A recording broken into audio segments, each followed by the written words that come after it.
కాశీబుగ్గలోని వెంకటేశ్వర స్వామి ఆలయంలో తొక్కిసలాట ఘటనపై మంత్రి లోకేష్ తీవ్ర దిగ్భ్రాంతి వ్యక్తం చేశారు. నిన్న హుటాహుటిన పలాస ఆసుపత్రికి చేరుకుని సహాయక చర్యలు పర్యవేక్షించారు. మృతుల కుటుంబాలకు క్షతగాత్రులకు సహాయాన్ని ప్రకటించారు. మృతి చెందిన 9 మంది కుటుంబాలకు రాష్ట్ర ప్రభుత్వం 15 లక్షలు, కేంద్ర ప్రభుత్వం 2 లక్షలు కలిపి మొత్తం 17 లక్షల చొప్పున ఆర్థిక సాయం అందిస్తామని చెప్పారు.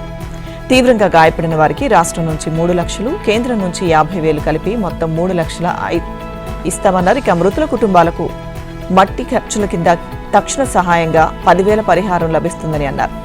ఇక మృతులు తెలుగుదేశం పార్టీ సభ్యత్వం ఉన్న 3 కార్యకర్తల కుటుంబాలకు పార్టీ తరపున బీమా కింద ఒక్కొక్కరికి అదనంగా 5 లక్షల చొప్పున సాయం అందుతుందని మంత్రి వెల్లడించారు. ఇక తొక్కిసలాట 17 మంది క్షతగాత్రులు కాగా వారిలో 3 ఇంటెన్సివ్ కేర్ యూనిట్లో చికిత్స పొందుతున్నారని లోకేష్ తెలిపారు. ఆలయం నిర్మించి 4 ఏళ్లు అవుతున్నప్పటికీ ఇంత పెద్ద సంఖ్యలో భక్తులు వస్తారని నిర్వాహకులు పోలీసులకు ముందస్తు సమాచారం ఇవ్వలేదని అన్నారు. దశల వారీగా గుడి నిర్మాణం జరిగిందని, నిర్మాణంలో లోపాలపై పూర్తి స్థాయిలో విచారణ జరుపుతామని చెప్పారు. భవిష్యత్తులో ఇలాంటివి పునరావృతం కాకుండా రాష్ట్ర వ్యాప్తంగా ప్రత్యేక చర్యలు తీసుకుంటామన్నారు. సంక్షేమం రాష్ట్ర అభివృద్ధి అజెండాగా పనిచేస్తున్న ప్రభుత్వానికి సహకరించాలంటూ ప్రజలను ముఖ్యమంత్రి చంద్రబాబు కోరారు. గుజరాత్లో ఒకే పార్టీ ప్రభుత్వం 25 ఏళ్లుగా అధికారంలో ఉందని, అందుకే అక్కడ అభివృద్ధి సజావుగా సాగుతోందని అన్నారు. తాను సీఎంగా ఉన్నప్పుడు చేసిన అభివృద్ధిని గత వైసీపీ ప్రభుత్వం ధ్వంసం చేసిందన్నారు. 5 ఏళ్ల పాటు ధ్వంసమైన వ్యవస్థలను తామిప్పుడు గాడిలో పెట్టేందుకు కృషి చేస్తున్నామన్నారు. సామాజిక పింఛన్ల పంపిణీలో భాగంగా శ్రీ సత్యసాయి జిల్లా కదిరి నియోజకవర్గం తలుపుల మండలం పెద్దన్నవారిపల్లిలో నిన్న నిర్వహించిన ప్రజావేదికకు చంద్రబాబు హాజరయ్యారు. ముందుగా మేడారెడ్డమ్మ ఇంటికి వెళ్లి ఆమెకు వితంతు పింఛన్ పంపిణీ చేశారు. ఇక అదే గ్రామానికి చెందిన మేడా మల్లయ్యకు వృద్ధాప్య పింఛన్ అందించారు. వారి కుటుంబాల స్థితిగతులను అడిగి తెలుసుకున్నారు. పేదల పెన్నిధి P4 తాను ఏ కార్యక్రమాన్నైనా వాయిదా వేస్తాను గానీ 1వ తేదీన పేదలకు పింఛన్లు ఇచ్చే కార్యక్రమాన్ని మాత్రం ఆపబోనని అన్నారు. ఏడాదికి పింఛన్ల కోసం 33,000 కోట్లు ఖర్చు చేస్తున్న ఏకైక రాష్ట్రం ఏపీ అని అన్నారు. కూటమి ప్రభుత్వం వచ్చిన తర్వాత కేవలం పింఛన్ల కోసమే 50,764 కోట్లు వెచ్చించామన్నారు. ఇది దేశంలోనే ఒక రికార్డని, ఇందులో 59% మంది మహిళలుండగా వారికి 29,951 కోట్ల విలువైన పింఛన్లు అందించామన్నారు. రాష్ట్ర జనాభా 4,93,00,000లో 13% మందికి పింఛన్లు ఇస్తున్నామన్నారు. ఇది పేదల ప్రభుత్వమని, పేదల సంక్షేమమే పరమావధిగా పనిచేస్తున్నామని చెప్పేందుకు ఇదే నిదర్శనమని అన్నారు. P4 ద్వారా పేద కుటుంబాలకు అండగా నిలుస్తున్నామన్నారు. ఏపీలో మరో భారీ ఉక్కు పరిశ్రమ స్థాపనకు ప్రధాన అవరోధాలన్నీ తొలగిపోయాయి. అనకాపల్లి జిల్లా నక్కపల్లిలో 1,50,000 కోట్ల పెట్టుబడితో ఏటా 8.2 మిలియన్ టన్నుల సామర్థ్యంతో ఆర్సిలార్మిట్టల్ నిపిన్ స్టీల్స్ కు కేంద్ర అటవీ పర్యావరణ మంత్రిత్వ శాఖ పరిధిలోని ఈఏసీ కమిటీ గ్రీన్ సిగ్నల్ ఇచ్చింది. ఇంతకాలం స్టీల్ ప్లాంట్ అంటే విశాఖలో రాష్ట్రీయ ఇస్పాత్ నిగమ్ లిమిటెడ్ మాత్రమే ల్యాండ్ మార్క్ గా ఉండేది. ఇప్పుడు ఉక్కు పరిశ్రమ పేరెత్తితే అనకాపల్లి జిల్లా నక్కపల్లిలోని ఆర్సిలార్ నిప్పన్ స్టీల్స్ గుర్తుకు రానుంది. ఇప్పటికే ఉత్తరాంధ్రలోని ప్రధాన నగరం విశాఖ కేంద్రంగా ఇన్ఫర్మేషన్ టెక్నాలజీ రంగం గుర్తుకొస్తోంది. గూగుల్, టీసీఎస్, కాగ్నిజెంట్ వంటి ప్రముఖ ఐటీ దిగ్గజ సంస్థలన్నీ ఇప్పటికే వరుసలో నిలబడ్డాయి. తాజాగా 1,50,000 కోట్ల పెట్టుబడితో దిగ్గజ ఉక్కు పరిశ్రమ కూడా జత కలిసింది. గత నెల 14వ తేదీన ఢిల్లీ వేదికగా 1,33,000 కోట్ల పెట్టుబడితో విశాఖలో గూగుల్ డేటా సెంటర్ స్థాపనపై కేంద్ర మంత్రులు నిర్మలా సీతారామన్, అశ్విని వైష్ణవ్ సమక్షంలో గూగుల్తో రాష్ట్ర ప్రభుత్వం అవగాహన ఒప్పందం చేసుకుంది. ఈ ఒప్పంద సమయంలోనే రాష్ట్రంలో పారిశ్రామిక, వాణిజ్య ప్రకంపనలు ప్రారంభమయ్యాయి. ఐటీ శాఖ మంత్రి లోకేష్ ఈ వివరాలు వెల్లడించారు. ఇక నవంబర్ నెలలో వరుసగా ప్రపంచ స్థాయి సంస్థలతో ఒప్పందాలు, శంకుస్థాపనలు ఉంటాయంటూ లోకేష్ వెల్లడించారు. ఇక ఈ మాటలు నిజం చేస్తూ ఈ నెల తొలి రోజునే కేంద్ర పర్యావరణ, అటవీ మంత్రిత్వ శాఖ ఆర్సిలార్మిట్టల్ స్టీల్స్ నిర్మాణానికి అనుమతులు ఇవ్వడం విశేషం. ఏపీలో 21 మంది ఐపీఎస్ అధికారులు బదిలీ అయ్యారు. పోస్టింగ్ కోసం ఎదురు చూస్తున్న పలువురు అధికారులకు తాజాగా పోస్టింగ్ లభించగా మరికొందరు బదిలీ అయ్యారు. ఇటీవల బదిలీ అయిన ఐపీఎస్ అధికారులు మణికంఠ చందోలు, కృష్ణకాంత్ పటేల్ కు విశాఖపట్నం, విజయవాడలో శాంతి భద్రతల డీసీపీలుగా పోస్టింగ్లు లభించాయి. మరికొందరికి ఏసీబీ, సిఐడి, ఏపీఎస్పీ బెటాలియన్లలో పోస్టింగ్లు ఇస్తూ నిన్న ప్రభుత్వం ఉత్తర్వులు జారీ చేసింది. సుప్రీంకోర్టు మాజీ ప్రధాన న్యాయమూర్తి జస్టిస్ ఎన్వీ రమణ కీలక వ్యాఖ్యలు చేశారు. తన కుటుంబాన్ని లక్ష్యంగా చేసుకున్నారని, వారిపై క్రిమినల్ కేసులు పెట్టారన్నారు. తనపై ఒత్తిడి చేయడానికి ప్రయత్నించారన్నారు. రాజ్యాంగ సూత్రాలను సమర్థించిన న్యాయ వ్యవస్థ సభ్యులు బదిలీలు, ఒత్తిడిని ఎదుర్కొన్నారన్నారు. న్యాయమూర్తుల కుటుంబాలు రాజకీయ కుట్రలకు లక్ష్యంగా మారాయని అన్నారు. దక్షిణ భారతదేశంలో స్వాతంత్ర్యం వచ్చిన తర్వాత జరిగిన అతిపెద్ద ఉద్యమం అమరావతి రైతుల పోరాటం అన్నారు. అధికారం మారినప్పుడల్లా విధానాలకు అంతరాయం కలిగించడం తప్పు అని అన్నారు. అది అభివృద్ధిని కుంగదీస్తుందని అన్నారు. దేశంలో చట్టబద్దమైన పాలన ఉన్నప్పుడే అభివృద్ధి జరుగుతుందని సుప్రీంకోర్టు మాజీ ప్రధాన న్యాయమూర్తి జస్టిస్ ఎన్వి రమణ అన్నారు. రాజధాని అమరావతిలోని విఐటి ఏపీ విశ్వవిద్యాలయం 5వ స్నాతకోత్సవం జరిగింది. ఈ కార్యక్రమంలో ముఖ్య అతిథిగా జస్టిస్ ఎన్వి రమణ పాల్గొని ప్రసంగించారు. ప్రభుత్వాలు మారవచ్చని, కానీ కోర్టులు చట్టపాలన స్థిరత్వానికి నిలువెత్తు నిదర్శనమన్నారు. ప్రజాస్వామ్యం నిజమైన శక్తి పాలకులలో లేదన్నారు. పౌరుల నైతిక దృఢత్వంలో ఉందని అన్నారు. ఆంధ్ర రాష్ట్ర జీవనాడి పోలవరం ప్రాజెక్టును 2027 డిసెంబర్ నాటికి పూర్తి చేస్తామని, దానికి 6 నెలల ముందే పునరావాసం, కాలనీల నిర్మాణం పూర్తి చేయడానికి కూటమి ప్రభుత్వం కృతనిశ్చయంతో ఉందని మంత్రి నిమ్మల రామానాయుడు స్పష్టం చేశారు. పోలవరం భూసేకరణ, పునరావాసం నిమిత్తం కేంద్రం 1000 కోట్లు విడుదల చేసింది. ఈ నేపథ్యంలో ఏలూరు జిల్లా వేలేర్పాడులో నిర్వాసితులకు పరిహారం చెక్కుల పంపిణీ కార్యక్రమం నిన్న అట్టహాసంగా జరిగింది. ప్రధాని Narendra Modi, CM Chandrababu, deputy CM Pawan Kalyan చిత్రపటాలకు ఆయన లబ్ధిదారులతో కలిసి పాలాభిషేకం చేశారు. సభ ప్రారంభమైన గంటలోనే నిర్వాసితుల ఖాతాల్లో 45 కోట్లు జమయ్యాయి. ఈ ఏడాది జనవరి 3న 900 కోట్ల పరిహారం లబ్ధిదారుల ఖాతాల్లో జమ చేశామన్నారు. ఇక 2016లో తొలి విడతగా 700 కోట్లు జమ చేసిన ఘనత టీడీపీ ప్రభుత్వానిదే అని అన్నారు. కూటమి ప్రభుత్వం అధికారంలోకి వచ్చిన 18 నెలల కాలంలోనే రెండో విడతగా నిధులు జమ చేశామన్నారు. 41.15 కాంటూరు పరిధిలోని నిర్వాసితులకు పరిహారం, ఇతర కాలనీల నిర్మాణాన్ని జూన్ 2026కు పూర్తి చేస్తామని అన్నారు. ఇళ్ల నిర్మాణానికి 739 కోట్లతో టెండర్లు పూర్తయ్యాయని అన్నారు. డిసెంబర్లో పనులు ప్రారంభమవుతాయని చెప్పారు. వైసీపీ హయాంలో 2022 నుంచి అటకెక్కించిన భూసేకరణను ఒక కొలిక్కి తీసుకొస్తున్నామన్నారు. 17,114 కుటుంబాలకు సంబంధించిన భూసేకరణ, పునరావాసం పరిహారాన్ని 2026 డిసెంబర్ నాటికి అందించి తీరుతామన్నారు. రెండో విడత పరిహారంపై మరింత దృష్టి సారిస్తామని నిమ్మల అన్నారు. పోలవరం 45.72 మీటర్ల కాంటూర్ పరిధిలో 67,622 ఎకరాలకు గాను 29,729 ఎకరాల భూసేకరణ చేయడంతో 44% పూర్తయిందని అన్నారు. ప్రస్తుతం 79 నిర్వాసిత కాలనీలకు గాను ఈ ప్రాంతంలో 49 కాలనీలు నిర్మాణంలో ఉన్నాయన్నారు. సమాంతరంగా మౌలిక సదుపాయాల కల్పనకు కృషి చేస్తున్నామని మంత్రి తెలిపారు. భారీ ఉపగ్రహ ప్రయోగానికి ఇస్రో సిద్దమైంది. 4,410 కిలోల అత్యంత బరువైన CMS-3 ఉపగ్రహాన్ని ఇవాళ కక్షలోకి చేర్చనుంది. భారత భూభాగం నుంచి గతంలో ఎన్నడూ ఇంత బరువైన ఉపగ్రహాన్ని పంపిన చరిత్ర లేదు. దీంతో బాహుబలిగా పిలిచే అత్యంత శక్తివంతమైన రాకెట్ LVM-3M5ను ఇస్రో సిద్ధం చేసింది. ఉపగ్రహాన్ని బాహుబలి ద్వారా కక్షలోకి చేర్చే మిషన్ నిన్న సాయంత్రం 5:26 మొదలైంది. రాకెట్ భూమి నుంచి నింగిలోకి ఎగిరిన 16.09 జియో ట్రాన్స్ఫర్ ఆర్బిట్లోకి ఉపగ్రహాన్ని ప్రవేశపెడుతుంది. 3 దశల్లో ఇది సాగుతుంది. సైనిక సమాచార అవసరాల కోసం పూర్తి స్వదేశీ పరిజ్ఞానంతో దీన్ని రూపొందించారు. ఈ ప్రక్రియకు సంబంధించిన కౌంట్డౌన్ తిరుపతి జిల్లా శ్రీహరికోటలోని సతీష్ ధావన్ అంతరిక్ష కేంద్రం 2వ ప్రయోగ వేదిక వద్ద నిన్న సాయంత్రం 5:26 మొదలైంది. 24 గంటల పాటు ఇది కొనసాగుతోంది. రాకెట్ కు ఇంధనాన్ని నింపే ప్రక్రియను ఇప్పటికే పూర్తి చేసిన శాస్త్రవేత్తలు అన్ని విభాగాల పనితీరును క్షుణ్ణంగా పరిశీలిస్తున్నారు. ఇక ISRO chairman V Narayanan, SHAR director E S Padmakumar countdown ప్రక్రియను పరిశీలించారు. లాంచింగ్ ఆథరైజేషన్ బోర్డు నిన్న మరోసారి సమావేశమై ఈ ప్రయోగానికి తన ఆమోదాన్ని తెలిపింది. LVM-3M5 ప్రయోగం భారత సమాచార రంగంలో కీలక ఘట్టంగా నిలవనుందని ఇస్రో చైర్మన్ వి నారాయణన్ తెలిపారు. నిన్న ఉదయం తిరుమల శ్రీవారిని దర్శించుకున్న ఆయన ఉపగ్రహ నమూనాను శ్రీవారి పాదాల వద్ద ఉంచి పూజలు జరిపించారు. అనంతరం సుళ్లూరుపేటలోని చెంగాలమ్మ అమ్మవారి ఆలయంలోనూ ప్రత్యేక పూజలు చేశారు. బీఆర్ఎస్ బీజేపీ మధ్య రహస్య ఒప్పందం ఉందని సీఎం రేవంత్ రెడ్డి ఆరోపించారు. కేంద్రంలో బీజేపీకి, రాష్ట్రంలో బీఆర్ఎస్ కు ఓట్లు వేయించడమే ఆ ఒప్పందమన్నారు. ఇందులో భాగంగా జూబ్లీహిల్స్ లో బీజేపీ తమ డిపాజిట్ పోగొట్టుకుని బీఆర్ఎస్ ను గెలిపించే ప్రయత్నం చేస్తుందని అన్నారు. మొదటి రోజు కేటీఆర్, రెండో రోజు కిషన్ రెడ్డి మాట్లాడతారని, వీరిద్దరికీ ఫామ్ హౌస్ లో కూర్చున్న ఆయన నీతులు చెబుతున్నారని తెలిపారు. వీరి కుమ్మక్కు రాజకీయాలపై ప్రజలు ఆలోచన చేయాలని సూచించారు. జూబ్లీహిల్స్ ఉప ఎన్నిక ప్రచారంలో భాగంగా కాంగ్రెస్ అభ్యర్థి నవీన్ యాదవ్ తో కలిసి నగరంలోని బోరబండ, ఎర్రగడ్డలో CM Revanth Reddy road show నిర్వహించారు. ప్రస్తుత పోటీ మాగంటి సునీత, నవీన్ యాదవ్ల మధ్య కాదని, కేసీఆర్, మోదీ ఒకవైపు, రాహుల్ గాంధీ, రేవంత్ రెడ్డి మరోవైపుగా జరుగుతున్న పోటీ అని తెలిపారు. 3 సార్లు బీఆర్ఎస్ వాళ్లకు అవకాశం ఇచ్చారని రేవంత్ అన్నారు. 3 సార్లు పార్లమెంట్లో బీజేపీ వాళ్లకు అవకాశం ఇచ్చారన్నారు. ఈ ఒక్కసారి తనను నమ్మండని, ఒక్క అవకాశం ఇవ్వండి అని, నవీన్ యాదవ్కు ఓటు వేయండి అని కోరారు.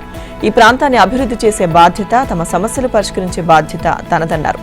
నగరంలో ఏ పని చేయాలన్నా తన వెంట ఉండి తనతో పాటు పరిగెత్తే వాళ్లు రావాలని ఓటర్లను ఉద్దేశించి రేవంత్ అన్నారు. జూబ్లీహిల్స్ లో గతంలో ఎప్పుడూ సమస్యలు లేవన్నట్లుగా ఇప్పుడే సమస్యలు వచ్చినట్టుగా బీఆర్ఎస్ నేతలు ఈ ప్రాంత ప్రజలను మభ్యపెట్టే ప్రయత్నం చేస్తున్నారని సీఎం రేవంత్ మండిపడ్డారు. ఈ ప్రాంతంతో సీసీ రోడ్లు లేకపోవడానికి, తాగునీరు రాకపోవడానికి, ఇళ్లపై ఎక్స్టెన్షన్ వైర్లు ఉండడానికి 10 ఏళ్ల అధికారంలో ఉన్న బీఆర్ఎస్ కారణం కాదా అని ప్రశ్నించారు. వాళ్లు చెప్పే అబద్ధాలు, లేవనెత్తుతున్న సమస్యలకు వారే కారణమన్నారు. 10 ఏళ్లు అధికారంలో వాళ్లుంటే తాము వచ్చి 2 ఏళ్లు కూడా కాలేదని గుర్తు చేశారు. ఈ కొద్ది సమయంలోనే ఈ ప్రాంతంలో 14,159 రేషన్ కార్డులు ఇచ్చామని తెలిపారు. గతంలో దొడ్డు బియ్యం ఇస్తే ఎక్కడో పోయేవని, ఇప్పుడు సన్న బియ్యం ఇస్తుంటే పేదోళ్లు తింటున్నారని అన్నారు. సీఎం రేవంత్ రెడ్డికి కాంగ్రెస్ తో ఉన్నది ఫేక్ బంధమని, ఆయనది బీజేపీతో పేగు బంధమని బీఆర్ఎస్ కార్యనిర్వాహక అధ్యక్షుడు కేటీఆర్ వ్యాఖ్యానించారు. పిల్లనిచ్చిన మామను బండబూతులు తిట్టిన వ్యక్తి, సెటిల్మెంట్లు, బ్లాక్మెయిలింగ్లు చేసిన వ్యక్తి సెంటిమెంట్ గురించి మాట్లాడుతుండడం విడ్డూరంగా ఉందని విమర్శించారు. జూబ్లీహిల్స్ లో కాంగ్రెస్ ఓటమి గల్లంతవడం ఖాయమని, ఓటమి భయంతోనే సంక్షేమ పథకాలు రద్దు చేస్తామని రేవంత్ బెదిరిస్తున్నారని ఆరోపించారు. జూబ్లీహిల్స్ ప్రజలు కాంగ్రెస్ కు తగిన బుద్ధి చెప్పడం ఖాయమన్నారు. కాంగ్రెస్ కు డిపాజిట్ రాకపోతే 500 రోజుల్లో కేసీఆర్ ప్రభుత్వాన్ని తెచ్చుకుందామని వ్యాఖ్యానించారు. బీఆర్ఎస్ అభ్యర్థి మాగంటి సునీత గోపీనాథ్ కు మద్దతుగా రాత్రి రెహమత్ నగర్ లో కేటీఆర్ రోడ్ షో నిర్వహించారు. ఒక్క సీటు కోసం సీఎం రేవంత్ రెడ్డి కాలికి బలపం కట్టుకుని తిరుగుతున్నారని విమర్శించారు. 14 మంది మంత్రులు గల్లీ గల్లీలో తిరుగుతున్నారని అన్నారు. ఎన్నికల్లో ఓట్లు వేయకపోతే పథకాలు రద్దు చేస్తామని రేవంత్ ధమ్కీ ఇస్తున్నారని అన్నారు. అసలు 2 ఏళ్లలో ప్రజలకు ఇచ్చిందేంటి, ఏం చేశారని రద్దు చేస్తారని అన్నారు. పింఛన్ల పెంపు, యువతులకు స్కూటీలు, తులం బంగారం, ఇందిరమ్మ ఇళ్లు అని మాట ఇచ్చి తప్పారన్నారు. ఇచ్చింది ఒక్కటే మహిళలకు ఫ్రీ బస్ అని, అది కూడా మగవాళ్లకు ఛార్జీలు డబ్బులు వసూలు చేస్తున్నారని అన్నారు. మాగంటి గోపీనాథ్ ఎస్పీఆర్ హిల్స్ లో కోట్ల విలువైన భూమిని కాపాడారని, ఎన్నికల్లో బీఆర్ఎస్ అభ్యర్థి గెలిపిస్తే ఆ స్థలంలో స్టేడియం కట్టి గోపీనాథ్ పేరు పెడతామని చెప్పారు. జూబ్లీహిల్స్ లో 4 లక్షల మంది బీఆర్ఎస్ కు ఓటు వేస్తే రాష్ట్రంలోని 4 కోట్ల మందికి మేలు జరుగుతుందని కేటీఆర్ అన్నారు. కాంగ్రెస్ ను దెబ్బ కొడితేనే వాళ్ళిచ్చిన హామీలు అమలవుతాయని అన్నారు. ఇక జూబ్లీహిల్స్ లో ప్రజలను ఎవరైనా ఇబ్బంది పెడితే పక్కనే ఉన్న తెలంగాణ భవన్లోంచి తాము వెంటనే వచ్చి అండగా నిలబడతామని చెప్పారు. బీఆర్ఎస్ కాంగ్రెస్ 2 దగా పార్టీలేనని, గద్దె ఎక్కక ముందు ఒక మాట, గద్దెనెక్కాక మరో మాటగా ఆ పార్టీల వ్యవహార శైలి ఉందని కేంద్ర మంత్రి కిషన్ రెడ్డి విమర్శించారు. ఒకరు 10 ఏళ్లు మోసం చేస్తే మరొకరు 2 ఏళ్లుగా మభ్యపెడుతూనే ఉన్నారని వ్యాఖ్యానించారు. జూబ్లీహిల్స్ ఉప ఎన్నికలో ఆ 2 పార్టీలకు బుద్ధి చెప్పాలని ఓటర్లకు పిలుపునిచ్చారు. ఈ ఉప ఎన్నిక కేవలం ఒక అసెంబ్లీ స్థానానికో, హైదరాబాద్ నగరానికో పరిమితం కాదని, యావత్ తెలంగాణను ప్రభావితం చేస్తుందని చెప్పారు. ప్రజలు ఆలోచించి ఓటు వేయాలని కోరారు. జూబ్లీహిల్స్ అసెంబ్లీ నియోజకవర్గం పరిధిలోని ఎర్రగడ్డలో మహిళా మోర్చా ఆధ్వర్యంలో ఏర్పాటు చేసిన సమావేశంలో కిషన్ రెడ్డి పాల్గొన్నారు. రెహమత్ నగర్, వినాయక్ నగర్, నవీన్ నగర్, ఎస్పీఆర్ హిల్స్, ఇతర బస్తీల్లో ప్రచారం చేశారు. కేసీఆర్ జూబ్లీహిల్స్ ప్రజలను ఓట్లు అడిగే ముందు ఇక్కడ 2 గంటల పాదయాత్ర చేయాలని, ప్రజలు ఏం చెప్తారో చూడాలని సవాల్ చేశారు. జూబ్లీహిల్స్ లో డ్రైనేజ్, రోడ్లు అధ్వానంగా ఉన్నాయని విమర్శించారు. మజ్లిస్ అసదుద్దీన్ కనుసన్నల్లో బీఆర్ఎస్ కాంగ్రెస్ పనిచేస్తున్నాయని, వారి మెప్పు కోసమే అజారుద్దీన్ కు మంత్రి పదవి ఇచ్చారని ఆరోపించారు. జూబ్లీహిల్స్ ఇక్కడ గెలుపు కోసం 3 పార్టీలు నువ్వా నేనా అన్నట్లు తలపడుతున్నాయి. కానీ ఇక్కడ అభ్యర్థుల తలరాతను రాసేది మాత్రం యువతే. ఇందుకు కారణం మొత్తం ఓటర్లలో 3వ వంతు యువతరమే. వీరంతా 35 ఏళ్లలోపు వయస్కులే. మరో ముఖ్య విషయం ఏంటంటే యువతలో దాదాపు 85% విద్యావంతులే. అందుకే విద్యార్థులు, ఉద్యోగులను తమ వైపు తిప్పుకునేందుకు అన్ని పార్టీలు కసరత్తు ముమ్మరం చేశాయి. తాజాగా విడుదల చేసిన జాబితా ప్రకారం జూబ్లీహిల్స్ నియోజకవర్గంలో 4,13,65 మంది ఓటర్లు ఉన్నట్లుగా ఎన్నికల కమిషన్ తెలిపింది. వీరిలో 18 నుంచి 35 సంవత్సరాల మధ్య వయస్కులు సుమారు 1,30,042 మంది ఉన్నట్టు తేలింది. వీరిలో కొత్తగా ఓటు వచ్చిన 18 నుంచి 19 మధ్య వయస్కులు 12,396 మంది. ఇక 20 నుంచి 29 ఏళ్ల వయసున్నవారు 72,544 మంది. 30 నుంచి 35 సంవత్సరాల వయసున్నవారు 45,102 మంది. మొత్తంగా 18 నుంచి 35 మధ్య వయసున్నవారు 32.4%. ఆ తర్వాత 36 నుంచి 40 ఏళ్ల వయసులో ఉన్నవారు 46,716 మంది. ఇక వీరు మొత్తం ఓటర్లలో 11.6%. అందుకే ఇప్పుడు అన్ని పార్టీలు యువతపై కన్నేశాయి. ఇప్పటికే ఓ పార్టీ ఐటీ నిపుణులతో సమావేశమైంది. సోషల్ మీడియాలో యువత యాక్టివ్గా ఉంటున్న నేపథ్యంలో వారిని లక్ష్యంగా చేసుకుని ప్రచారం చేస్తోంది. మరో పార్టీ యువతను ఆకర్షించడమే లక్ష్యంగా ఏదైనా వేడుక చేయాలని యోచిస్తోంది. యువతను ఆకట్టుకోవడంతో పాటు ఓటింగ్కు తీసుకురావడంపై ఆయా పార్టీలు ప్రణాళికలు రూపొందిస్తున్నాయి. ఏ ప్రాంతాల్లో ఏ వయసు ఓటర్లు ఎక్కువగా ఉన్నారో ఇప్పటికే జాబితాను కూడా సిద్ధం చేసుకున్నాయి. జూబ్లీహిల్స్ అసెంబ్లీ నియోజకవర్గంలో గెలుపోటముల్లో మధ్య వయస్కులు కూడా అత్యంత కీలకం. ఎందుకంటే 40 ఏళ్లు దాటిన వాళ్లు కూడా ఇక్కడ ఎక్కువే. నియోజకవర్గంలో 40 నుంచి 59 మధ్య వయసు కలిగిన ఓటర్లు 1,53,848 మంది. ఇక మొత్తం ఓటర్లలో వీరి శాతం 38.3%. ఇక 60 నుంచి 80 ఏళ్లు పైబడిన వారు 62,499 మంది ఉండగా మొత్తం ఓటర్లలో వీరు 15.5%. అంతేనా, నియోజకవర్గంలో 40 నుంచి 59 మధ్య వయసున్న వారిలో చాలా వరకు ఉద్యోగస్తులేనని అధికారులు నిర్ధారించారు. గెలుపోటముల్లో మధ్య వయస్కుల పాత్ర కూడా కీలకం కావడంతో పార్టీలు వారిని ఆకట్టుకునేందుకు పావులు కదుపుతున్నాయి. వారికి పార్టీ అమలు చేస్తున్న పథకాలను కూడా వివరిస్తున్నాయి. పోస్ట్ గ్రాడ్యుయేట్ వైద్య విద్య ప్రవేశాల్లో తెలంగాణ విద్యార్థులకు మేలు చేకూరేలా సర్కార్ కీలక నిర్ణయం తీసుకుంది. 10 ఏళ్లుగా వైద్య విద్యార్థులు పడుతున్న అసంతృప్తి, ఆవేదనకు ఫుల్ స్టాప్ పెట్టింది. రాష్ట్రంలోని ప్రైవేటు వైద్య దంత కళాశాలలోని మేనేజ్మెంట్ కోటా సీట్లలో 85% సీట్లను తెలంగాణ స్థానిక విద్యార్థులకే కేటాయిస్తూ సీఎం రేవంత్ రెడ్డి చారిత్రాత్మక నిర్ణయం తీసుకున్నారు. వైద్య ఆరోగ్య శాఖ మంత్రి దామోదర్ రాజనరసింహ విజ్ఞప్తి మేరకు సీఎం కీలక ఫైల్ మీద నిన్న ఆమోదముద్ర వేశారు. ఇప్పటిదాకా ఈ సీట్లన్నీ ఆల్ ఇండియా ఓపెన్ కేటగిరీలో ఉన్నాయి. దీంతో రాష్ట్ర విద్యార్థులకు నష్టం జరుగుతోంది. సర్కార్ నిర్ణయంతో ఏటా 318 పీజీ మెడికల్, 70 పీజీ డెంటల్ సీట్లు తెలంగాణ విద్యార్థులకే దక్కుతాయి. ఇక ఇందుకు సంబంధించిన అధికారిక జీవోను వెంటనే జారీ చేయాలని సీఎం ఆదేశించారు. జీవో నేడో రేపో విడుదలయ్యే అవకాశాలున్నాయి. రాష్ట్రం వచ్చి 10 ఏళ్లు గడిచిపోయినా పీజీ మెడికల్ మేనేజ్మెంట్ కోటాలో పాత విధానమే కొనసాగుతోంది. రాష్ట్రంలోని ప్రైవేట్ కాలేజీల్లో 100 పీజీ సీట్లుంటే వాటిలో 50 సీట్లు కన్వీనర్ కోటాకు వెళ్తాయి. మిగిలిన వాటిలో 25 సీట్లు మేనేజ్మెంట్ కోటా, మరో 15 సీట్లు ఎన్ఆర్ఐ, ఇంకో 10 సీట్లు ఐపీఎస్ కోటా సీట్లు ఉంటాయి. ఇక ఇప్పటిదాకా మేనేజ్మెంట్ కోటా సీట్లను 100% ఓపెన్ కేటగిరీలో భర్తీ చేయడంతో దేశవ్యాప్తంగా మంచి ర్యాంకులు సాధించిన ఇతర రాష్ట్రాల విద్యార్థులు సులువుగా దక్కించుకుంటున్నారు. తెలంగాణ విద్యార్థులు ఆ సీట్లకు పోటీ పడినా జాతీయ స్థాయిలో పోటీ ఉండడంతో వాటిని కొట్టలేకపోతున్నారు. మేనేజ్మెంట్ కోటాలో దాదాపు 60% సీట్లను ఏటా ఇతర రాష్ట్రాల విద్యార్థులే దక్కించుకుంటున్నారు. పలు రాష్ట్రాలు MQ1 సీట్లలో 85% సీట్లు స్థానికులకే దక్కేలా లోకల్ రిజర్వేషన్ అమలు చేస్తున్నాయి. తెలంగాణలో మాత్రం ఇంతవరకు నిర్ణయం తీసుకోలేదు. దీనిపై జూనియర్ డాక్టర్లు ఎప్పటి నుంచో సర్కారుపై ఒత్తిడి తెస్తున్నారు. ఇదే విషయంలోనూ ఏపీతో సహా చాలా రాష్ట్రాలు ఎప్పుడూ 85% లోకల్ రిజర్వేషన్ అమలు చేస్తున్నాయి. తెలంగాణలో సంచలనం సృష్టించిన ఫోన్ ట్యాపింగ్ వ్యవహారంలో మావోయిస్టులకు సంబంధించిన కీలక డేటా కూడా ధ్వంసమైందా? ఈ అంశాన్ని బీజేపీ జాతీయ నాయకత్వం అత్యంత సీరియస్ గా తీసుకుందా? రాష్ట్ర రాజకీయాల్లో కీలక పరిణామాలకు ఫోన్ ట్యాపింగ్ కేసు కారణం కాబోతోందా? ఈ కేసును సీబీఐకు అప్పగించాలంటూ రాష్ట్ర బీజేపీ డిమాండ్ చేయడానికి ఇదే కారణమా అంటే అవుననే అంటున్నాయి ఆ పార్టీ వర్గాలు. వచ్చేడాది మార్చి నెలాఖరు కల్లా దేశవ్యాప్తంగా మావోయిస్టుల కార్యకలాపాలను పూర్తిగా నిర్మూలిస్తామని కేంద్ర ప్రభుత్వం చెబుతున్న విషయం తెలిసిందే. ఈ దిశగా చర్యలు తీసుకుంటున్న నేపథ్యంలో తెలంగాణలో చోటు చేసుకున్న ఫోన్ ట్యాపింగ్ వ్యవహారంలో మావోయిస్టులకు సంబంధించిన సమాచారం కూడా బీఆర్ఎస్ ప్రభుత్వం హయాంలో ధ్వంసం కావడాన్ని బీజేపీ జాతీయ నాయకత్వం తీవ్రంగా పరిగణిస్తోంది. ఇందులో భాగంగా ఫోన్ ట్యాపింగ్ కేసులో ప్రధాన నిందితుడు ఎస్ఐబీ మాజీ చీఫ్ ప్రభాకర్ రావు ముందస్తు బెయిల్ను రద్దు చేయాలని కోరుతూ తెలంగాణ ప్రభుత్వం సుప్రీంకోర్టును ఆశ్రయించిన కేసులో బీజేపీ ఇంప్లీడ్ అయిందని ఆ పార్టీ ముఖ్య నేత ఒకరు తెలిపారు. ఇక ఫోన్ ట్యాపింగ్ వ్యవహారానికి సంబంధించి ఫోరెన్సిక్ సైన్స్ ల్యాబొరేటరీ సుప్రీంకోర్టుకు సీల్డ్ కవర్లో నివేదిక ఇచ్చింది. దాదాపు 15 రోజుల కిందట ఈ నివేదికను సుప్రీంకు నివేదించినట్లుగా బీజేపీ వర్గాలు వెల్లడించాయి. ఇక ఆ నివేదికలో ఏముందన్నది రాజకీయ వర్గాల్లో ఉత్కంఠగా మారింది. తెలంగాణలో జరిగిన ఫోన్ ట్యాపింగ్ వ్యవహారానికి సంబంధించి సమగ్ర సమాచారం బీజేపీ జాతీయ నాయకత్వం వద్ద ఉన్నట్లుగా విశ్వసనీయ వర్గాల సమాచారం. ఇక ఆ పార్టీ వర్గాలు వెల్లడించిన వివరాల ప్రకారం అధినాయకత్వానికి చేరిన ఎఫ్ఎస్ఎల్ నివేదికలో పలు కీలక అంశాలను పేర్కొన్నారు. తుమ్మిడిహెట్టి బ్యారేజ్ నిర్మాణంతో పాటు గ్రావిటీ కెనాల్, సొరంగం, సుందిళ్ల అనుసంధానంపై 11,80,00,000తో సమగ్ర ప్రాజెక్టు నివేదికను సిద్ధం చేయడానికి ప్రభుత్వం పచ్చజెండా ఊపింది. ఈ మేరకు నీటిపారుదల ముఖ్య కార్యదర్శి రాహుల్ బొజ్జా గురువారమే జీవో 278 జారీ చేశారు. డీపీఆర్ తయారీకి టెండర్లు పిలుస్తూ అధికారులు నిర్ణయం తీసుకోనున్నారు.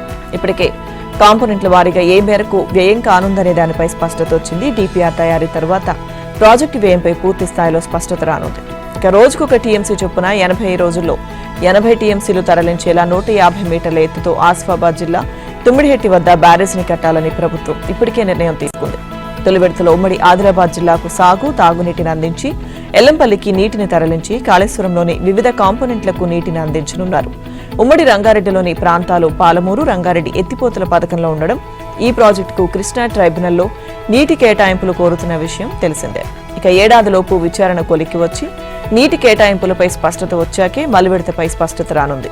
కృష్ణా ట్రైబ్యునల్లో పాలమూరు, రంగారెడ్డి, డిండి ఎత్తిపోతల పథకాలకు కలిపి 120 టీఎంసీల నీటిని కోరుతున్నారు. దాంతో ట్రైబ్యునల్ సరిపడా నీటి కేటాయింపులు చేయకపోతే ఉమ్మడి రంగారెడ్డి జిల్లాకు ప్రాణహిత చేవెళ్ల ప్రాజెక్టు కింద నీటిని అందించేలా పనులు చేపట్టనున్నారు.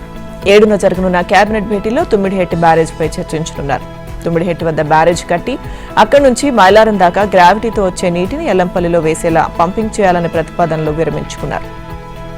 తుమ్మిడిహెట్టి నుంచి 71.5 కిలోమీటర్ల దూరంలో ఉన్న మైలారం దాకా గ్రావిటీలో వచ్చే నీటిని 20.06 కిలోమీటర్ల మేర ఒక సొరంగాన్ని తవ్వి టేకుమట్ల వాగులో వేయనున్నారు. ఈ వాగు 11 కిలోమీటర్ల మేర ప్రవహించి సుందిళ్లలో కలవనుంది. ఇక సుందిళ్ల బ్యారేజ్ వద్ద కాసిపేట పంపింగ్ స్టేషన్ ఉంది. మోటార్లు కూడా సిద్ధంగా ఉండడంతో నీటిని ఎత్తి ఎల్లంపల్లిలో వేయనున్నారు. ఇక ఆ తర్వాత ఆ నీటిని కాళేశ్వరంలోని వివిధ కాంపోనెంట్ల కింద సాగునీటికి అందించనున్నారు. ఈసారి బీహార్ ముఖ్యమంత్రి పదవిని తాను చేపట్టలేనని నితీష్ కుమార్ కు తెలుసని కాంగ్రెస్ సీనియర్ నేత అశోక్ గెహ్లోట్ అన్నారు. ఆయనకు ఆ విషయం తెలుసని, అందుకే ఆయన ప్రజలకు ఎలాంటి హామీలు ఇవ్వడం లేదని అన్నారు. ఎన్నికల తర్వాత కొత్త సీఎం ఎవరో తెలుస్తుంది అన్నారు. మేనిఫెస్టో విడుదల సమయంలో బీజేపీ ఆయన అవమానించిందన్నారు. మహాగఠబంధన్ ఈసారి ప్రభుత్వాన్ని ఏర్పాటు చేస్తుందన్నారు. ఇటీవల ఆర్జేడీ నేత తేజస్వి యాదవ్ కూడా ఇదే తరహా విమర్శలు చేశారు. ప్రస్తుత ఎన్నికల్లో ఎన్డీఏ విజయం సాధించిన నితీష్ ను మళ్లీ సీఎం పదవిని చేపట్టనివ్వరని అన్నారు. ఆయన బీజేపీలోని గుజరాత్ కు చెందిన ఇద్దరు వ్యక్తులు హైజాక్ చేశారంటూ ప్రధాని మోదీ, కేంద్ర హోంమంత్రి అమిత్ షాపై పరోక్షంగా విమర్శలు సంధించారు. బీహార్ను నియంత్రిస్తోంది వారిద్దరేనంటూ ఆక్షేపించారు. నితీష్ నాయకత్వంలోనే ఎన్నికలకు వెళ్తామని ప్రధాని మోదీ చెప్పారు. కానీ ఎన్డీఏ గెలిస్తే ఆయనే సీఎం అవుతారా లేదా అనే దానిపై మాత్రం బీజేపీ నుంచి ఎలాంటి స్పష్టత లేదు. ఈ తరుణంలో బీహార్ ఉప ముఖ్యమంత్రి సామ్రాట్ చౌదరిను ఉద్దేశించి కేంద్ర మంత్రి అమిత్ షా కీలక వ్యాఖ్యలు చేశారు. ఎన్నికల్లో సామ్రాట్కు ఓటు వేసి గెలిపించాలని, రానున్న రోజుల్లో ఆయన్ను ప్రధాని Modi big man, very big man చేస్తారని చెప్పారు. నితీష్ కుమార్ ను తప్పించి బీజేపీ అభ్యర్థికి సీఎం బాధ్యతలు అప్పగించేందుకు ఎన్డీఏ ప్రయత్నాలు చేస్తుందని విపక్షాలు విమర్శలు చేస్తున్న నేపథ్యంలో అమిత్ షా ఈ వ్యాఖ్యలు చేయడం ప్రాధాన్యం సంతరించుకుంది. ఎన్నికల్లో గెలిచేందుకు ఎన్డీఏ సర్కార్ విభజన రాజకీయాలకు పాల్పడుతోందని కాంగ్రెస్ అగ్రనాయకురాలు ప్రియాంక గాంధీ ఆరోపించారు. నకిలీ జాతీయవాదాన్ని ప్రచారం చేస్తోందని విమర్శించారు. సమస్యల నుంచి ప్రజల దృష్టిని మళ్లించలేకపోవడంతోనే ఓట్ల చోరీకి పాల్పడుతోందని బీజేపీపై మండిపడ్డారు. ఓట్ల తొలగింపు అనేది హక్కుల ఉల్లంఘనతో సమానమని పేర్కొన్నారు. అసెంబ్లీ ఎన్నికల నేపథ్యంలో బెగుసరాయ్లో తన తొలి ప్రచార సభలో ఈ వ్యాఖ్యలు చేశారు. దేశ అభివృద్ధికి బీహార్ ఎంతో దోహదపడిందని, కానీ రాష్ట్ర అభివృద్ధి విషయంలో మాత్రం వెనుకబడిపోయిందన్నారు. నెహ్రూ, ఇందిరాగాంధీలను బీజేపీ నేతలు విమర్శిస్తున్నారని, నిరుద్యోగం, వలసల వంటి అసలైన సమస్యలను పట్టించుకోవడం లేదన్నారు. విభజన రాజకీయాలు చేస్తున్నారని, అయినప్పటికీ సమస్యల నుంచి ప్రజల దృష్టిని మళ్లించలేకపోయారన్నారు. అందుకే ఓట్ల చోరీకి పాల్పడుతున్నారని ప్రియాంక గాంధీ విమర్శలు గుప్పించారు. ఎన్డీఏ వాగ్దానాలు చూసి మోసపోవద్దని ఓటర్లకు సూచించారు. బీహార్లో డబుల్ ఇంజిన్ సర్కార్ లేదని, ప్రతిదీ ఢిల్లీ నుంచి నియంత్రిస్తారని ప్రియాంక గాంధీ విమర్శించారు. ఎన్డీఏ పాలనలో ప్రైవేటీకరణ పెద్ద ఎత్తున జరుగుతోందని అన్నారు. ప్రభుత్వ రంగ సంస్థలను ప్రధాని మోదీ కొందరికి అప్పగించారని ఆరోపించారు. బీహార్ అసెంబ్లీ ఎన్నికలు దగ్గర పడుతున్న వేళ ప్రధాన రాజకీయ పార్టీలన్నీ దూకుడు పెంచాయి. ఆర్జేడీ నేత తేజస్వి యాదవ్ ప్రచార జోరును పెంచారు. వచ్చే ఎన్నికల్లో అధికారంలోకి వస్తే ప్రతి ఇంటికి ప్రభుత్వ ఉద్యోగం ఇస్తామని ఆర్జేడీ నేత హామీ ఇచ్చారు. ఈ హామీని అమలు చేయడంలో సాధ్యాసాధ్యాలపై స్పష్టత ఇచ్చారు.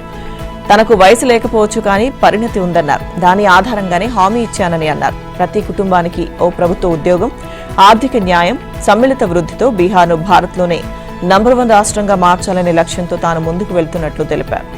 తాము అధికారంలోకి వస్తే రాష్ట్ర ప్రజలు ఉద్యోగాల కోసం, విద్యార్థులు కోచింగ్ల కోసం ఇల్లు వదిలేసి ఇతర రాష్ట్రాలకు వెళ్లాల్సిన అవసరం ఉండదని తేజస్వి అన్నారు. మూతబడిన జనపనార మిల్లుల పునరుద్ధరణ, ఆహార ప్రాసెసింగ్ యూనిట్ల ఏర్పాటు, ఐటీ పార్కులు, సెజ్ల అభివృద్ధి, బీహార్ను విద్యా కేంద్రంగా మార్చడం వంటి ప్రణాళికలు సిద్ధం చేసుకున్నట్లు తేజస్వి తెలిపారు. అభివృద్ధి బీహార్లోని ప్రతి ఇంటి గుమ్మం ముందుకు చేరుకునేలా చర్యలు తీసుకుంటూ స్వయం సమృద్ధి గల రాష్ట్రాన్ని సృష్టిస్తామని హామీ ఇచ్చారు. ఇక రాష్ట్రంలో అనేక పర్యాటక ప్రదేశాలు ఉన్నప్పటికీ ప్రభుత్వాలు పర్యాటక రంగాన్ని అభివృద్ధి చేయలేకపోయాయని తేజస్వి యాదవ్ విమర్శించారు.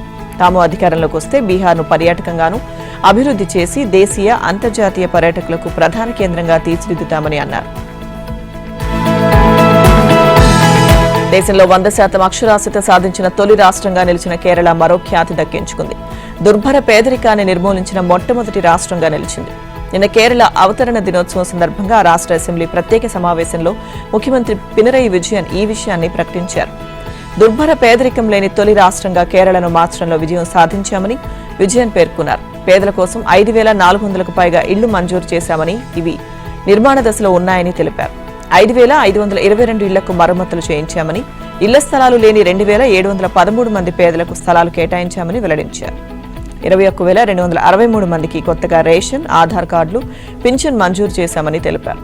కాగా విజయన్ ప్రకటనను కాంగ్రెస్ నేతృత్వంలోని ప్రతిపక్ష యూడీఎఫ్ తప్పుపట్టింది. దుర్భర పేదరికాన్ని నిర్మూలించామన్న ప్రకటన పచ్చి మోసమని ప్రతిపక్ష నేత విడి సతీశన్ విమర్శించారు. ఈ సమావేశాన్ని పూర్తిగా బాయ్కాట్ చేస్తున్నట్టు ప్రకటించారు. కీలకమైన బిల్లుల విషయంలో అధికార విపక్ష చట్టసభ సభ్యుల మధ్య సయోధ్య కుదరకపోవడంతో అమెరికా ప్రభుత్వం షట్డౌన్ ఎదుర్కొంటోంది. 31 రోజులుగా అగ్రదేశ ఆర్థిక వ్యవస్థ మూసివేత కొనసాగుతోంది. దానివల్ల అమెరికా సంపదలో 62,149 కోట్లకు పైగా ఆవిరైంది. ఈ మేరకు కాంగ్రెషనల్ బడ్జెట్ ఆఫీస్ అంచనా వేసింది. ఇక ఈ షట్డౌన్ వల్ల అమెరికా ఆర్థిక వ్యవస్థ నుంచి $7 బిలియన్ సంపద శాశ్వతంగా ఆవిరైందని కేపీఎంజీ సంస్థ చీఫ్ ఎకానమిస్ట్ తెలిపారు. ఇక ఇది ఇంకా కొనసాగితే 6 వారాలకు $11 బిలియన్, 8 వారాలకు $14 బిలియన్ మేర ఆర్థిక నష్టం ఏర్పడుతుందని అన్నారు. ఈ షట్డౌన్ ఎఫెక్ట్ చిన్నగా మొదలై ఆర్థిక వ్యవస్థపై తీవ్ర ప్రభావం చూపనుందని ఆందోళన వ్యక్తం చేశారు. ఆర్థిక వ్యవస్థ బలహీనంగా ఉందని, ఈ షట్డౌన్ వంటివి ఊహించిన దానికంటే పెద్ద సమస్యగా పరిణమించవచ్చని మూడీస్ అనలిటిక్స్ కు చెందిన మార్జాండి హెచ్చరించారు. 1981 నుంచి అమెరికా ప్రభుత్వం 15 సార్లు మూతపడింది. అమెరికాలో డొనాల్డ్ ట్రంప్ అధ్యక్షుడిగా ఉన్న సమయంలో 2018-19 మధ్య దాదాపు 35 రోజుల పాటు ప్రభుత్వం మూతపడింది. దేశ చరిత్రలోనే అది సుదీర్ఘమైన షట్డౌన్ గా నిలిచింది. ప్రస్తుతం చట్టసభ సభ్యులు రాజీ సూచనలు కనిపించకపోవడంతో గత రికార్డును దాటి ఈ షట్డౌన్ మరింత కాలం కొనసాగుతుందా అనే ఆందోళన వ్యక్తమవుతోంది.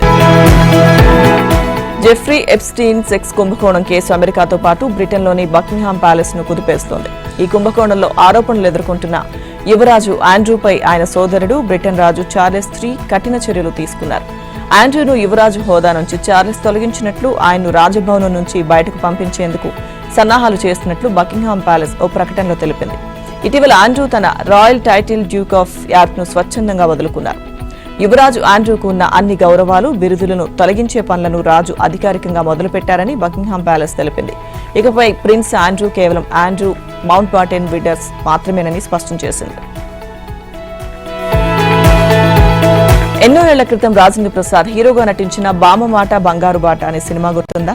ఆ సినిమాలో రకరకాల విన్యాసాలు చేస్తూ గాల్లోకి ఎగిరే సూపర్ కార్ మన దగ్గర కూడా ఉంటే బాగుంటుందని అనుకుంటూ ఉంటారు. ఇప్పుడు ఇదంతా ఎందుకంటే గాల్లో ఎగిరే అలాంటి ఓ సూపర్ కారును మార్కెట్లోకి తీసుకొస్తున్నానంటూ టెస్లా సీఈఓ ఎలన్ మస్క్ ప్రకటించారు. ది జో రోగన్ ఎక్స్పీరియన్స్ అనే పాడ్కాస్ట్ లో ఎగిరే కారు విషయాన్ని ఆయన వెల్లడించారు. అద్భుత పోరాటాలు, నాటకీయ మలుపులు, ఉత్కంఠ విజయాలు ఇలా సాగిన మహిళల ప్రపంచ కప్ లో కొత్త ఛాంపియన్ కు రంగం సిద్ధమైంది. ముచ్చటగా 3వసారి ప్రపంచ కప్ ఫైనల్ చేరిన భారత జట్టు కలల కప్ ను సొంతం చేసుకోవాలనే పట్టుదలతో ఉంది. ఇవాళ జరిగే మెగా టైటిల్ ఫైట్ లో దక్షిణాఫ్రికాతో అమీతుమీ తేల్చుకునుంది. ఎన్నో ఏళ్లుగా ప్రపంచ క్రికెట్ నేలుతున్న ఆస్ట్రేలియా, ఇంగ్లాండ్ లేకుండా జరుగుతున్న తొలి ఫైనల్ కావడంతో క్రికెట్ అభిమానుల్లో ఆసక్తి మరింతగా పెరిగింది. ఇక 2017 ఫైనల్లో ఇంగ్లాండ్ చేతిలో 9 పరుగులతో ఓటమి భారత జట్టును వెంటాడుతూనే ఉంది. ఈసారి గెలుపు రుచి చూడాలని హర్మన్ బృందం బలంగా కోరుకుంటోంది. సొంత గడ్డపై ఆడుతుండడంతో పాటు 2 సార్లు ఫైనల్ ఆడిన అనుభవం ఉన్న టీమిండియా మ్యాచ్ లో ఫేవరెట్ గా కనిపిస్తోంది. భారత టోర్నీలో తొలిసారిగా 2005లో ఫైనల్ చేరింది. మరోవైపు చిరస్మరణీయ ప్రదర్శనతో తొలిసారి ఫైనల్ బెర్త్ పట్టేసిన అండర్ డాగ్ సౌత్ ఆఫ్రికా ఖచ్చితంగా కప్ నెగ్గాలన్న పట్టుదలతో ఉంది. ఇక టోర్నీలో హ్యాట్రిక్ ఓటములతో నాకౌట్ అవకాశాలు గల్లంతయ్యే ప్రమాదం నుంచి భారత జట్టు పుంజుకున్న తీరు వావ్ అనిపించింది. ముఖ్యంగా సెమీస్ లో డిఫెండింగ్ ఛాంప్ ఆస్ట్రేలియాపై రికార్డ్ ఛేదన గురించి ఎంత చెప్పుకున్నా తక్కువే. తీవ్ర ఒత్తిడి, బలమైన బౌలింగ్ వనరులున్న కంగారూలను కసిగా కొట్టడం అంటే సామాన్యమైన విషయం కాదు. జెమిమా రోడ్రిక్స్ జీవితకాలం గుర్తుండిపోయే ఇన్నింగ్స్ తో పాటు కెప్టెన్ హర్మన్ జోర్ అందుకోవడంతో భారత్ అసాధ్యాన్ని సుసాధ్యం చేసింది. గాయపడిన ఓపెనర్ ప్రతీక స్థానంలో జట్టులోకి వచ్చిన షఫాలి, డాషింగ్ ఓపెనర్ స్మృతి మంధాన జట్టుకు అదిరే ఆరంభాన్ని అందించాల్సిన అవసరం ఉంది. ఇక జెమిమా, హర్మన్, రిచా, దీప్తి రాణిస్తే భారత్ కు తిరుగులేదు. బౌలింగ్ లో పేసర్లు క్రాంతి గౌడ్, రేణుక ఆరంభంలోనే బ్రేక్ ఇస్తే ప్రత్యర్థిపై ఒత్తిడి పెంచే ఛాన్స్ ఉంది. టోర్నీలో మెరుగ్గా రాణిస్తున్న స్పిన్నర్లు శ్రీచరణి, దీప్తి అదే తరహా ప్రదర్శనను కొనసాగించారు. అయితే ధారాళంగా పరుగులిస్తున్న రాధా యాదవ్ స్థానంలో స్నేహ్ రాణాను ఆడించే అవకాశాలున్నాయి. భారత్ ఫీల్డింగ్ ప్రమాణాలు మెరుగుపడాల్సిన అవసరం కూడా ఉంది.